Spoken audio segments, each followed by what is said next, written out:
নমস্কার। কবি সুভাষ মুখোপাধ্যায়ের লেখা কেন এলো না।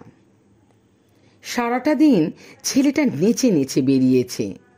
রাস্তায় আলো জ্বলেছে অনেকক্ষণ। এখনো বাবা কেন এলো না মা? বলে গেল মাইনে নিয়ে সকাল সকাল ফিরবে, পুজোর যা কেনাকাটা এই বেলা সেরে ফেলতে হবে। বলে গেল সেই মানুষ এখনো এলো না। কড়ার গায়ে খুন্তিটা আজ একটু বেশি রকম নড়ছে। ফ্যান গালতে গিয়ে পাটা পুড়ে গেল। জানলার দিকে মুখ ফিরে ছেলেটা বই নিয়ে বসলো মাদুরে। সামনে ইতিহাসের পাতা খোলা। ঘড়িতে টিক টিক শব্দ। কলে জল পড়ছে। ও বাড়ির পাঁচিলটা থেকে লাফিয়ে নামলো একটা গোঁফওয়ালা বিড়াল।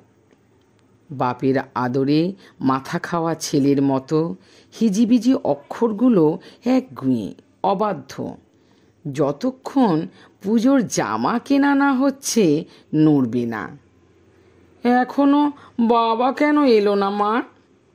রান্না কোন কালে সেরে গা ধোয়াও সারা। মা এখন বুনতে বসে কেবলই ঘর ভুল করছে। খুট করে একটা শব্দ, ছিটকিনি খোলার। কে? মা, আমি খোকা। গলির দরজায় ছেলেটা দাঁড়িয়ে। এখন রেডিওর খবর বলছে মানুষটা এখনো কেন এলো না। একটু এগিয়ে দেখবে বলে ছেলেটা রাস্তায় পা দিল।